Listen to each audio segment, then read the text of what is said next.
Marketing Your Private Practice is a podcast where you'll learn easy to implement tips and strategies to grow your business without spending all day online. I'm your host, Kathy Colaiacovo, and I teach practitioners the Thrive marketing method to create simple and streamlined plans by focusing on long-term strategies, not just social media. Discover ways to spend less time on your marketing, attract more clients, and build the financial freedom that comes with a thriving practice. One where you have time left in your day for the people and things that matter to you.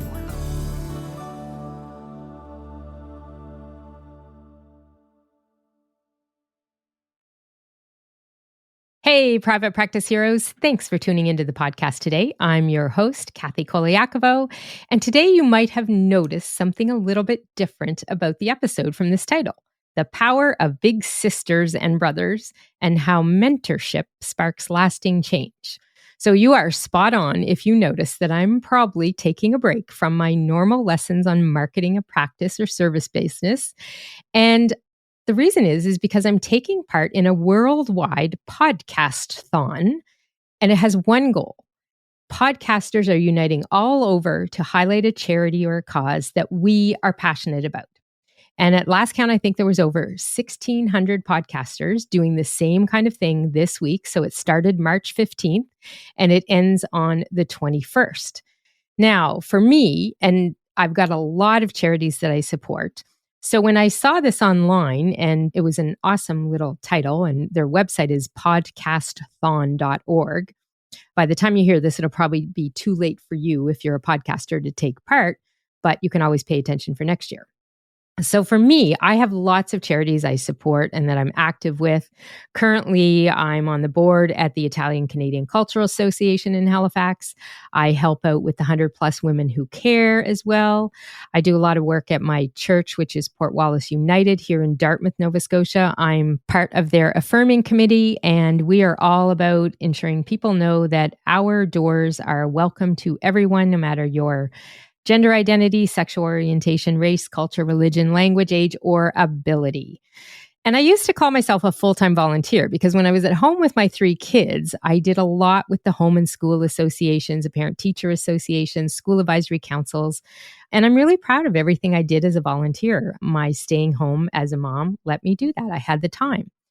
But what I wanted to highlight today, the charity I wanted to talk about, was a fairly new one that I took part in and started with last year. And a lot of you might know about it. It's Big Brothers, Big Sisters. And I am one of the mentors, I guess is what we call it. I'm a big sister to a little here in Halifax. And I started this process last spring. I'll be honest, I saw a Facebook post online through my stream of Facebook posts. And it said something like it was a waitlist Wednesday, and it had a picture of a young girl, and it said how many kids were waiting for Big Brothers or Big Sisters on the wait list. And that was just here in Halifax. And I think at the time it was well over 100. And I looked at that and I thought about it for a few days. And I think I hit a link to it where it had some information. And I've had a busy year in business. We've had a few challenges in the family as well going on. And time was honestly a little bit of a problem with me at the time that I saw this. But then I started thinking, you know what? As I looked at it and looked at what was expected of a big brother or big sister, I thought, I have a couple hours a week. And if I don't, I should be able to make a couple hours a week to make a difference for a kid, somebody else here that I could help do something with them. I wasn't quite sure what. And I just really decided that this was something that would actually force me to be consistent with something outside of the business and outside of work and outside of my family and other things. And I looked back to my time as a coach with a team of young kids in grade 7, 8, and 9, and I thought I might like to get involved again with some young kids. And so I started the process. And I have to tell you, it is probably one of the most rewarding experiences as a volunteer I have ever done. So what I wanted to do today as part of the podcast-thon all over the world was highlight the Big Brothers, Big Sisters program that is here. I'm going to talk specifically about the one here in Halifax, Nova Scotia, and share a little about my experience and how you can get involved too, because Number one, this is a worldwide organization. I don't think it's in every country, but it's definitely in Canada and the United States. And if you've never really looked into it, I knew what Big Brothers Big Sisters was about. But if you've never really looked into it, you're probably like I was, and you're underestimating the power of taking part in this program as a big sister or a big brother, and how just a few hours a month, you could be changing the life of a child or a young person and changing it forever. And so today, what I'd like to do is welcome and introduce you all to Bethany Porter. Bethany's pronouns are she, they, and Bethany is the mentoring coordinator and volunteer recruitment person, I believe, with the Big Brothers Big Sisters of Greater Halifax. So Bethany, after all of that intro to Big Brothers and Sisters, I just want to say welcome to the podcast. And thank you so much for going through the tech troubles that it took us to get live here and do this recording. Thank you so much for having me. I'm so excited that you're willing to talk about our program and what a positive opportunity it can be for youth in our community and for our volunteers. Yeah. And I mean, that's the thing for me, Bethany, was I think I always had this perception that becoming a big sister or big brother might be a really involved process. And it might, I guess part of me was thinking it would take away from my life and my time for something is part of it. I thought it was a bigger commitment than it is. And don't get me wrong, it is a commitment. And, I can see this relationship that I have lasting for quite a while. So it can be a really long-term commitment. But honestly, when you think about it, after the first part of getting through the sign-up process, it really is just making a bit of time in your day, in your schedule, a couple times a month, every week, whatever it is, and making a change on someone else's life. And so I really wanted to highlight that it's not such a big deal to be a big brother or big sister. Yeah, absolutely. We ask our volunteers for a couple hours every week or two, doing something with a little that they both enjoy. And we pair people based on personality first. So we hope that there will be things that both you and your little enjoy, whether it's playing the same musical instrument or the same sport, or maybe you just want to try every cookie recipe on the internet. If you're a baker, I love that.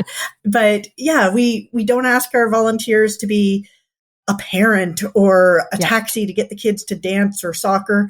They're really just there to be a friend to them and just spending a couple hours every week or two. So that could be as little as 4 hours a month. If that's all that you have to give, we would appreciate that. And there's a child that could absolutely use your help and support. Yeah. And I think that that's really big for people to understand, for me. And number one, everybody's probably noticed by now that Bethany's saying big or little. So I think it's just a really cool term how they refer to the big sister or big brother and then the little sister or little brother. It's kind of like a short nickname, the big and the little, which is kind of cool. And we're called matches. And I will say, for the process of getting involved, it was not a whole lot, to be honest. I think it was, a matter of going online, filling out some questionnaires, filling out some forms. We went to a meeting, kind of required time that you have to share information. And I will say at that meeting, and I think it was you, Bethany, that did the one that I was at, it's really all about laying out the groundwork to make sure that we can make good matches with the kids that we're being matched with. We want our volunteers to know what they're signing up for. So we want to tell them what our program will look like for them so that they understand what they're getting into. Yeah, exactly. You were very clear about, limitations and do this, do that, don't do this, don't do that kind of thing. And I will say that, I think some people think of that babysitting angle in some ways. Mm-hmm. And I know with me, it's not even a consideration. Like we just look at our schedules and figure out when we can connect and what we can do. And I think, for all of what you do at the beginning, the important thing for me was making sure you made the right match, because I'll be honest, that was the thing I was worried about the most. Not that I'm not athletic, but I'm not interested in going out and, doing a lot of sporty things. And I'm not a hiker or a biker and any of that kind of stuff. So I was a little worried about that. And I think one of the things that caught my eye on that post on Facebook was that you put a little information about the little who was in the picture. And it said something like, would like to go to walks in the parks and to the library and stuff like that. And I thought, my gosh, if that is what the goal of a young person is, surely I can spare some time to make that happen, Yeah. right? Yeah. We have littles with all different interests. And yeah, some of them are little sports guys, or some of them might want to go really fast on their run, but a lot of them just want to play board games or go to the library. One thing that I hear a lot from littles is that we have littles that love anime and video games. And most volunteers don't come to us and say, I love video games, because they feel like that's not like good enough to contribute to a child's life. But like, honestly, you can have a great conversation while you're playing a video game. We had a little that just loved Sonic the Hedgehog, and he and his big got to really bond and talk and get to know each other through that common interest. So there's all sorts of different littles in our program. And no matter what your interests are, there is a little out there who would love to spend time with you. Yeah. And I mean, we did talk, like, I can't remember if it was you or Tara, who's my assigned coordinator, I think she's Mentoring coordinator. Mentoring coordinator. So Tara, I think it was Tara that at the beginning, she called and ran through some personality traits of some different kids. And I'll be honest, I felt horrible on that call, because we were like, oh, that might not be a good fit for me, or I was looking for, this or whatever. But I have to say that I think you kind of have to throw out the judgment on that on yourself, because I felt really bad saying, I don't think that one's a good match. No, we want to find the right match for you. Yeah. So we might call and tell you about a potential little and tell you a little bit about them and why we chose you for each other. And if we tell you that this little is new to the area and they want to go have adventures with their big, and you think, oh, I'm a homebody, we would rather know that up front, because then nobody's hopes are up and we can find you a fellow homebody to hang out with, rather than somebody that's like, I want to go on adventures. Right, exactly. And I think that's really important for people to understand, is that it's okay to say, I don't know that would be a good match. Because I did kind of say no to 2, maybe 3. I can't remember on that call. And then she called me about a week later and said, okay, I think I have a good match. And we talked about it. I was like, that sounds like a good match for me. That's why we always tell the volunteers about the littles up front, because at that point, the little doesn't know that you exist. So their hopes aren't up. Right. And it's okay to say, I don't know if this is the right fit, because we'd rather make a good long-term match than have you say yes to the first match and then realize it might not be the right fit. Exactly. And I know for me, my little, the reason that she started asking for a big sister was because her brother had one. And he had one that didn't turn out to be a great match, because the person couldn't be really consistent. And so I will say, I totally understand now that matching process is key, because you don't want to get their hopes up that they have somebody that's going to be there for them if it's not going to be a good match and you're not going to be somebody that can commit. Because I think you're looking, if I recall from all of the sessions, you're really looking to try and get people to say, that every week or other week, but like try it for a year, right? Which sounds like a lot. But I'll be honest, I think my first meetings with my little were July, and here we are almost at the end of March. So April, May, June, I got 3 months left in a year, and it does not feel like it's been a year at all. It does not. Yeah. We ask volunteers for a 1-year commitment up front. And we also love for them to know that studies show the very best outcomes for youth come when they're matched with the same volunteer for 3 or more years. So 1 year is our goal, 3 years is our stretch goal. And we find that frequently at that 1-year meeting where we sit down and talk to bigs, they say, I can't believe it's been a year already. Yeah. We've had littles that say that too. Like, have we really known each other for a year now? Yeah, absolutely. Time flies when you're having fun. Yeah, exactly.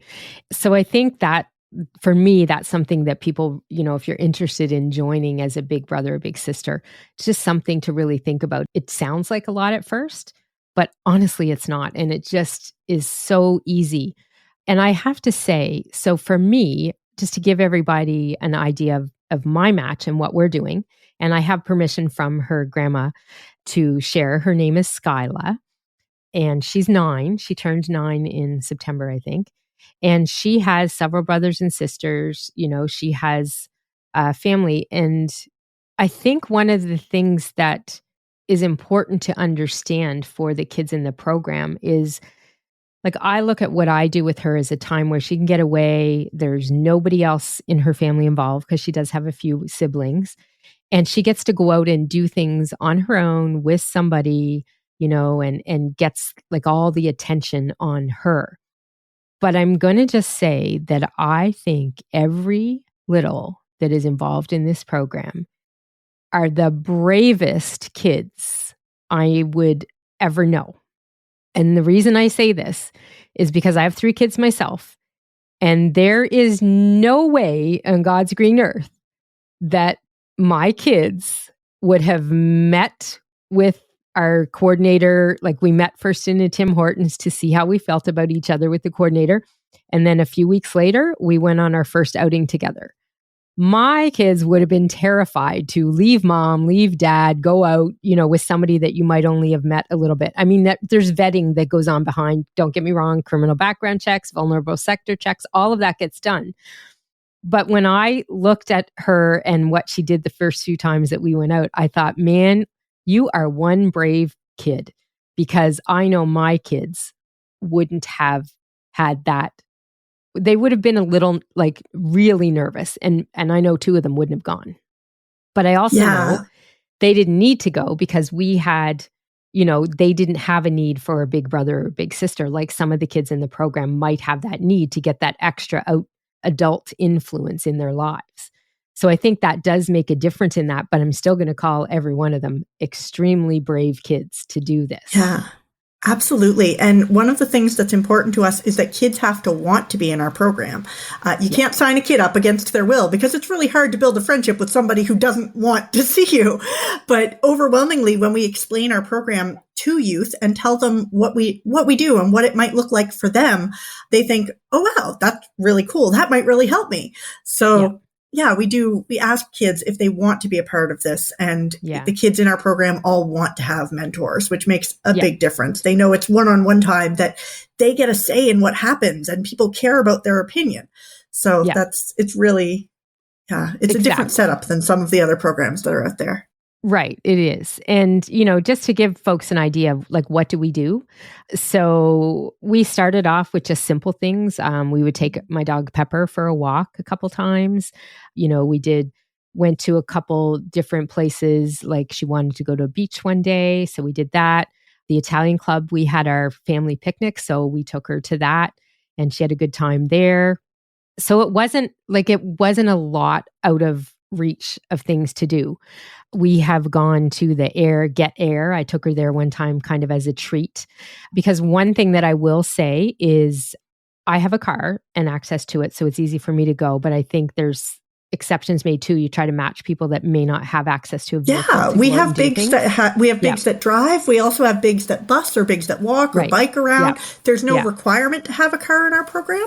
Yeah. So if you have one, great, that's awesome. But also you definitely don't need one. And that's one of the biggest misconceptions that I hear from volunteers is, oh, but I don't have a car, I can't really do that. Yeah. No, we want to match you. We'll match you with someone in your neighborhood. We'll talk to you about how you get around and what a reasonable drive time or commute time is for you, because we want it to be a workable friendship. Yeah.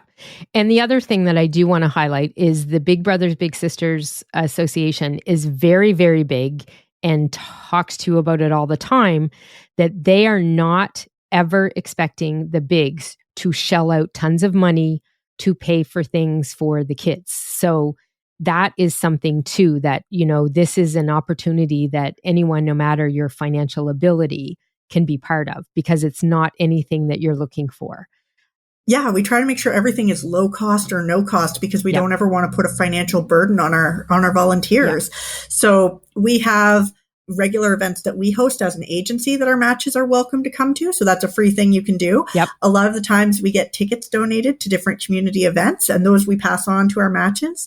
Also, from the time you meet your little, you have your own mentoring coordinator assigned to you, and that's your person who's there to help you. And they'll check in with you regularly and ask, hey, what can we do to help? And if that's, what ideas do you have for things we can do together? Yep. Absolutely. And we can give you more specific, tailored advice than just Googling, what do I do with a 9-year-old? Yep. We can tell you based on what we know about you, if you're crafty, we might have suggestions in that area. Or if you're a hiker, we might ask, hey, have you been to this waterfall lately? Or whatever that looks like for you, because we want to get to know you and your little so that we can give you the best help possible for the two of you. Exactly. And so some of the other things that we've done, so like the Get Air, like going there was a bit of a big deal. And, for me, it wasn't an issue for me to treat her to that. And her Nana is very big about, if we're going to do something that may involve money, she'll send her with some dollars type of thing. But I try not, it's not something that we do.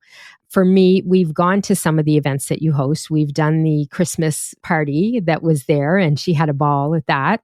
So one of the other things that we did was we did the sewing thing that you had. There was a special event that they had, and the big and little could go and make a gift that they could use at Christmas time. And we're also taking part in the Big Brothers Big Sisters Big Bowl-a-thon fundraiser. That's amazing. So we're excited about that. And we got together and we sat down, and she helped name the team because we need a fun team name for our fundraising page. So I will put a link to that, but I am going to be officially known now as one of the Slay Queens who strike again. Love that. That's such a cute team name. I know. So that's our name. And I will put some links to that in the show notes where people are listening here.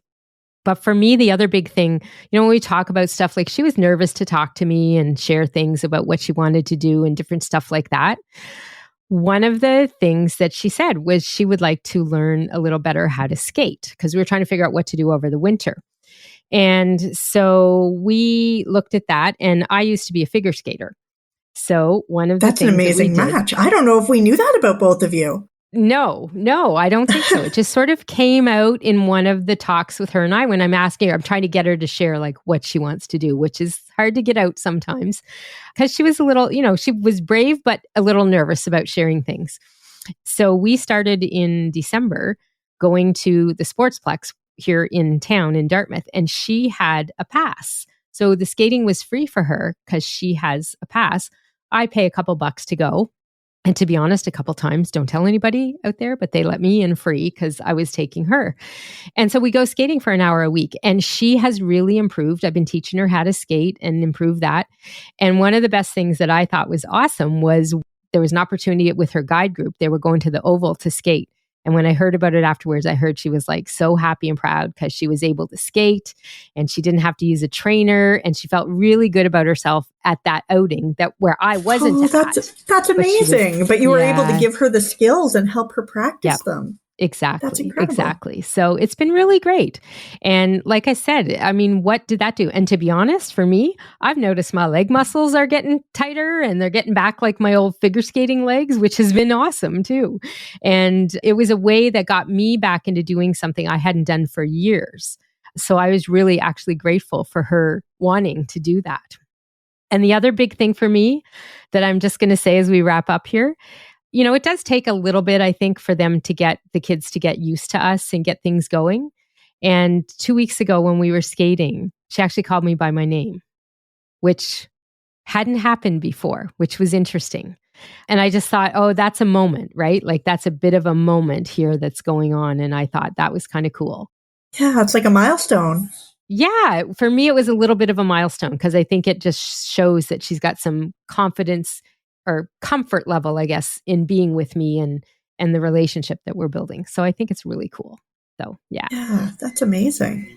So Bethany, I just want to say as we wrap up here, like, I think this program is awesome. I'm really hoping people will listen to this and hear how easy it is to become a big and make a difference in the life of a little. And so just a couple, I know we've talked about ways to get involved, and the Big Brothers Big Sisters website here in Halifax is halifax.bigbrothersbigsisters.ca. I'll have a link to that in the show notes, and they can Google, I think, pretty much Big Brothers Big Sisters in any area and find the association. If you're in Canada and you inquire on our site, we can send you to the right organization or the right branch of our organization as well. Right. Okay. Awesome. Yeah. Awesome. There's a little volunteer link right on our website. And it also says, if you're looking for a different area, you can click there and it'll map you to the agency that's closest to you. But I would love to note that we have 107 kids on our wait list. As of this morning, there are 107 kids just in the Halifax area that are looking for bigs. So we have a huge need for bigs of all ages, genders, backgrounds. There is no one who is too old to be a big. There is no one who is, I can't be a big because I don't have a car, or I can't be a big because I don't have that much life experience. If you are 19, we would love to have you as a big. If you're 90 and you still feel feisty, we would love to have you join our program as well. Awesome. That's awesome. And again, I'll put links to that in the show notes. And there's lots of stuff on social media. And I will say that one of the things as a marketer that I appreciated was some of the video stories and the success stories that you have on the website about matches that have lasted for years, like from youth to graduation and beyond. Yeah. Like we're talking lots of years. And I think, looking and reading some of those, you can really see how much of a lasting impact your mentorship with somebody could take. If you have time for a short story before we wrap up, I love to tell people that the way I first learned about Big Brothers, Big Sisters is that when I was in university, my best friend had a little. And so she was in university, her little was in junior high, and neither one of them was really like sporty or athletic, but they had a goal that they wanted to get active together. So they did a couch to 5K running program together, and then they did some races together. And when she graduated university, she was getting married, and she actually had her little stand in the wedding party as a junior bridesmaid. Awesome. And if you flash forward a few more years, which really tells you how old I am, her little graduated high school, was the first in her family to go to post-secondary. And eventually she also got married and had my friend stand as her matron of honor. So they're going to be friends for the rest of their lives. And I don't ask anyone to commit to sending out the wedding invites, but the idea is that we want you to like each other. And a lot of our matches do like each other for the rest of their lives because they're friends and they stay connected. So that's really our goal, is that we want you to like this person. Right. Right. That's awesome. So I hope everybody heard that. Just in Halifax, Nova Scotia alone, there are 107 kids waiting for currently waiting for a big. Yeah. Yeah, exactly. So I do hope that this inspires some of you, and that through the podcast some of you might share that and take this information wherever you live, because I know it could have some far-reaching ability here. And thank you again, Bethany, for taking the time here. I know it sounds like your kids have come home for lunch there in the background, which is fine, folks. We're all good with that. And I guess if I were to say, what's the top piece of advice you would have about somebody who's like wondering, is becoming a big sister, a big brother something I should do or not? What would be your biggest piece of advice? Come to an orientation session, talk to us, ask us any questions you have. We're here to answer your questions and talk about how this could work for you and how you could help a youth in your community learn and grow and have some opportunities that they might not have otherwise. But ask us questions anytime. There's no question too big or small. That's cute. There's no question too big or little. I should say new question too big or little. Yeah. I missed an opportunity there. You did. A total marketing opportunity.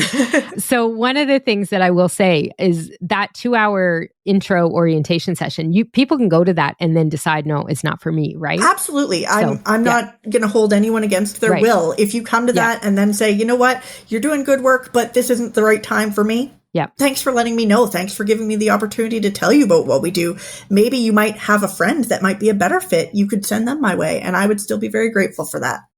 Yeah, exactly. So, no, and I think that's like really important for people to know and understand, is that when you do this, like what I really appreciated about the whole process was the preparation for the commitment. And you want to make sure it's a good match, that people fit, and that somebody can be consistent and provide that consistent spot in person and mentor in their life for a certain amount of time. So, Absolutely. We want you to know what to expect so that you can be the best support for a little. Right. Exactly. Yeah. Well, that is excellent. So, Brittany, thank you again. Folks, I'm going to put the link to bigbrothersbigsisters.ca in the show notes here. And if you have any questions and you're worried about reaching out to Big Brothers Big Sisters, they're very friendly. You can always message me and ask me a question. If you want to ask me anything else about being a big brother or big sister, please do. But I have to say, one of the easiest things I've ever had to commit to, and it is making a huge impact on me because I'm seeing what it's doing for the little that I'm partnered with. So amazing. Thank you, big brothers, big sisters. Thank you so much for all that you're doing for your little. Thank you. Yeah. You're welcome. All right.